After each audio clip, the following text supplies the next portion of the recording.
Entrepreneurship is not a solo sport. At least it shouldn't be if you want to not hate your life or business and also make money doing it. My name is Lili. If you're new to the channel, hi, nice to meet you. If you've been to the channel before, I'm sorry I don't usually say this, but welcome back. Good to have you here. And this channel is where I make content about my freedom-based business and share it with you guys. And I'm doing that every single day this month of Vlogmas to help you see behind the scenes of what it looks like to actually build a business that gives you financial freedom, but also gives you time and location freedom. And so today is our first meeting of the month, which we always treat as our big State of the Union meeting. So let's talk about how you can start to hire and also use AI before you hire in order to start building a team that's gonna support your freedom-based business. So the first people that I ever hired in my business were a video editor and a virtual assistant. And the feeling that comes along with making your first hire in the right way is like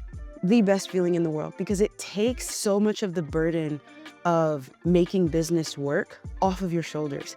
And like, that is the biggest burden of being an entrepreneur and being solo. And I know many of you are solo entrepreneurs because I've asked you and you've told me, and you're trying to figure out like, when's the right time to hire? Who's the right person to hire?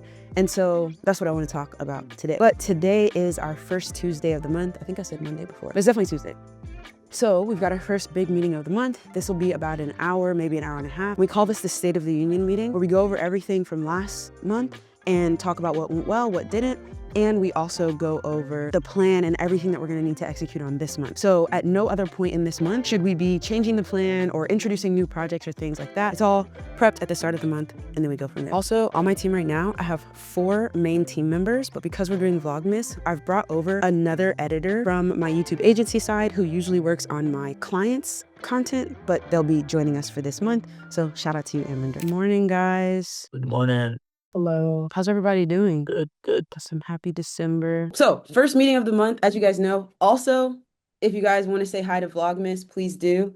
We are vlogging. Woo! I'm thankful for the internet, I guess, in the sense that it enables all of us to like be doing what we're doing. If we weren't able to connect from all the various parts of the world like instantly, then my business, right, like wouldn't exist. Like I wouldn't know any of you guys, like your skill sets for all the things that you help with wouldn't be able to be used in this way. So I'm just like super grateful for the connection. And like, as we continue talking to more people and helping more people, it's not lost on me how difficult it is to start a business by yourself, which is what the vast majority of people are doing. So I'm grateful like to be in this place.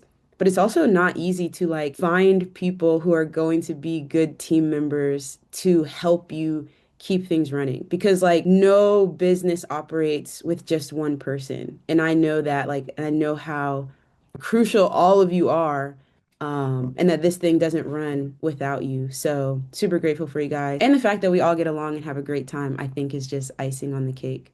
So thank you guys. Breakfast time. Is our lighting any better? I need some sunlight. So let's move you. Relatively straight up and down. Okay, what are we having for breakfast? Yes, I have 2 plates of breakfast because I don't like my food all touching my sauces. So we'll go this plate first. We've got, this is not convenient. Okay, let's do it this way. Hi, Harry. We're gonna put you right there. This is my practice Rubik's Cube, which helps me focus on tracking these pieces, like which are the most important ones to keep track of when you start the cube, and ignoring all the others. It's hard to ignore all the others when they're not blacked out. Okay, anyway, back to breakfast. This is a plain bagel with butter and jelly and a turkey sausage, and then all of my supplements in an old tomato sauce can. And then I like my breakfast in a very particular way. Some people say that this stuff doesn't go together, but I like it. We got carrots, ranch, blueberries, blackberries, these little like sweet pickles that I like, and then the Trader Joe's breakfast potatoes. Oh my God, just do it. If you're a Trader Joe's girly like me, you probably already know, but if you don't, love the Trader Joe's breakfast potatoes. Here's a breakfast tip for you. Or hot. Water. I try to do 16 ounces of water at a time, and then in the morning, get my electrolytes in before I start working out and playing pickleball later in the day. So, hiring. There's two ways that you can think about hiring at the beginning, but they both have to start from the standpoint of you've got something in your business working. And so if I was going to give you a checklist of like, you need to have one of these things working before you think about hiring, you either need to know how you get leads, whether that's creating content, doing outreach through DMs or emails.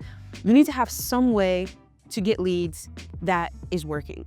Now, it doesn't have to be working on a huge scale, but if you've got like some indication that this thing is helpful, it gets leads to notice you, figure out who you are, what type of problems you solve, and they positively respond or take the next step, such as like joining your email list, or maybe you have like a quiz that they can take, or maybe you have a YouTube channel that they can subscribe to.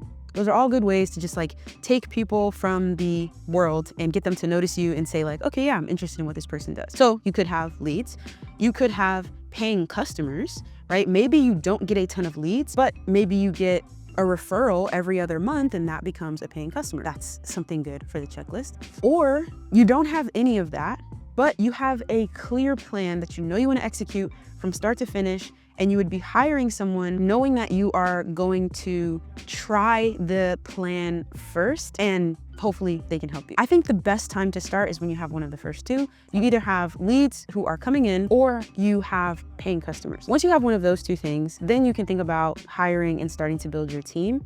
And there's, again, kind of two ways that you might think about it. You can either hire someone who's going to be lower cost and who's going to help take things off of your plate. Just little tasks that like you no longer want to do. So when I hired my VA, this was the path I took, where I could still answer my emails. I could still manage my calendar. I could still post the videos up onto the platform myself. But I was willing, because I had some paying customers and I had some leads coming in, I was willing to take a little bit of money and put it toward having someone help take that off of my plate so I could be freed up to do other more important stuff. The other path you could go down is hiring someone who has like a high skill set that is going to improve your performance in that area. So for me, this was my video editor. Because I am not a good video editor, it wasn't just that I was hiring someone to take that off of my plate. It was that I was hiring someone to make my videos even better. And so they cost me a little bit more. So those are kind of the two paths that you can go down. Also, I forgot to mention this, but one of the best things you can do as soon as you hire someone is to co-work. So like right now, I'll unmute, but the team is on Zoom after our call and they're co-working. Everybody's just in the room co-working together, in the Zoom room co-working together. And what this does is it keeps everybody like focused on tasks. It helps for like more productivity. I'm more productive when I'm co-working, and it allows people to like collaborate and work on stuff. It's like the editors are working on Vlogmas stuff right now. Page for a video like this, and then the drop shadow, and then just adjusted this clip here and then apply the same attributes to all the videos. So he's just sharing like how he's doing a particular edit and they're making each other better in a moment. So co-working, the moment you hire your first person, don't hire them and tell them like, go do this thing and then come back. Get on Zoom and just co-work while you do it together. It's gonna allow them to answer questions. It's also gonna help build the culture of your team. Again, even when you just have two people, you're still a team. Also, another thing I forgot that has made a huge difference in allowing me not to feel like I'm micromanaging my team, but also still allows me to know like what's going on and what people are working on, is to get an end of day report. And here's how we do ours inside of Slack. So yes, I have a lot of different Slack channels, but one of them is called our end of day, end of week channel. And what you can see is that for each week, we have a thread. So like this is the thread for this week. And then everybody within that thread has the projects that they're working on. So I put these here because this was the start of the month. So I give everybody kind of the main projects that they're working on. And then at the end of the day, they send in their update with each of the things that I need to know.